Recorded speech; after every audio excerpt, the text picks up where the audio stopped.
It's Monday.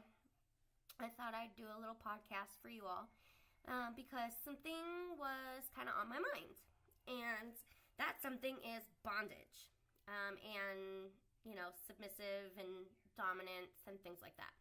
Now, I claim to be submissive. And in some aspects of my life, I am. But I think what people don't understand about a dominant and submissive relationship is that the submissive is actually the one in control. If a dominant person in the relationship can't understand that the submissive is the one that's really in control, there's a problem. So here's an example of this.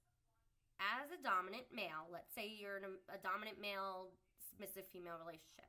As dominant male, you like for your submissive to get on her knees and get spanked. Okay, sounds like a great time. But there's a level of pain that some people can put up with and some people can't.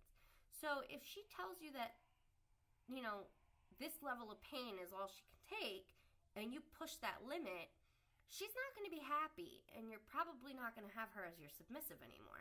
So my advice is open communication. Now, I know this seems like it's just fun. Well, fun can turn into a black eye or a bloody nose real quick because, it's all fun and games until somebody winds up in the emergency room with a dildo stuck in their ass. Let's be real. It has happened. It hasn't happened to me, but it has happened. So let's not have that happen to you. If you are a submissive man and you like a dominant woman, you need to be extra verbal with her as to where your limit is. Now, if you're like, straight men, some straight men like to get a little butt play, hey, to each his own. Hey, it feels good. Do it, right? But some men are like, well, this is the biggest size toy I've ever had in there, so I don't want to go bigger than that. You tie him up and you decide that you are going to go bigger than that. Chances are he will never allow you to do it again. You will break up and he will find a new girlfriend because you are a cunt. Do not go against your submissive. This is a person who's entrusting you with their body and their mind.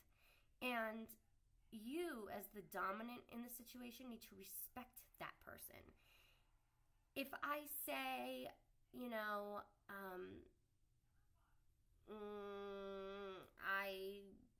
know, I like to be spanked, we'll go with that. We'll just go with spanking. Spanking is so common, so we'll just go with it. Let's say I like to be spanked. And I have a safe word, and you as my dominant know my safe word. And my safe word is orange because it's so fucking random that, it's like, what?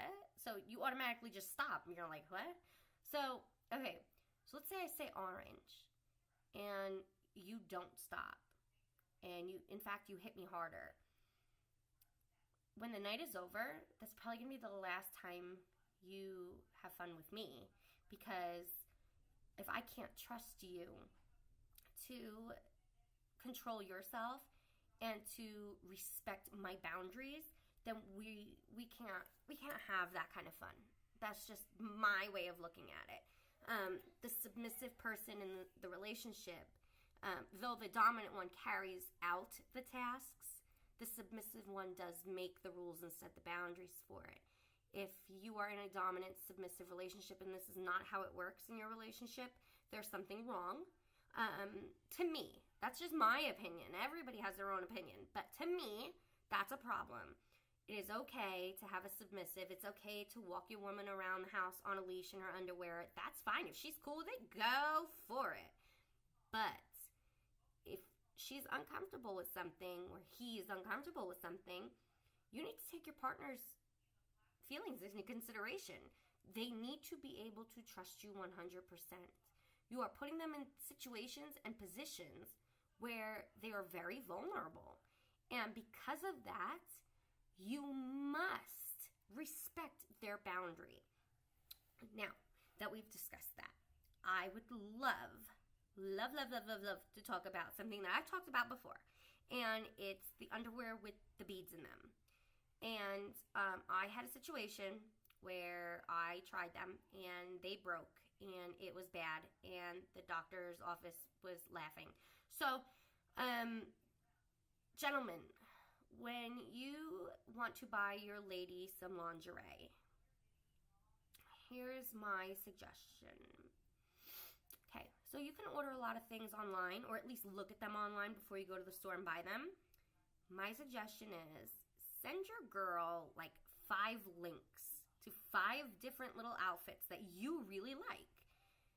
Tell her, send me the link back for the one that you like the most, or the 2 that you like the most. That way she won't know what she's getting. She'll know she's getting one of the 2, but she won't know which one of the 2 she's getting. And then surprise her with it. This way you're both happy. You know you're going to like it because you picked it. And you know she's going to like it because she's the one that said that she does like it. Refrain from getting any underwear with pearls, beads, whatever the fuck they are in them, because if they break, they get caught in your coochie and you have to go to the doctor and they have to fish them out because your husband can't get his hand all the way up there to get them out because you're so not relaxed because you're so nervous that you have pearls stuck in your hoo-ha. So yeah, don't do that.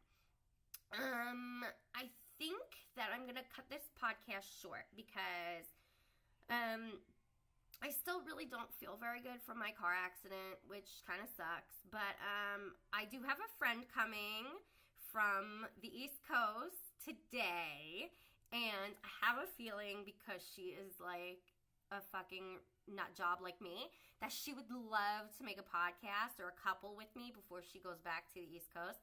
So, stay tuned because shit is about to get fucking ridiculous because this girl has no boundaries. She's like me. Like, she just says what the fuck she says. So, let's get ready for that. And until then, enjoy this and no beaded underwear and have a safe word. That's it. Peace, guys.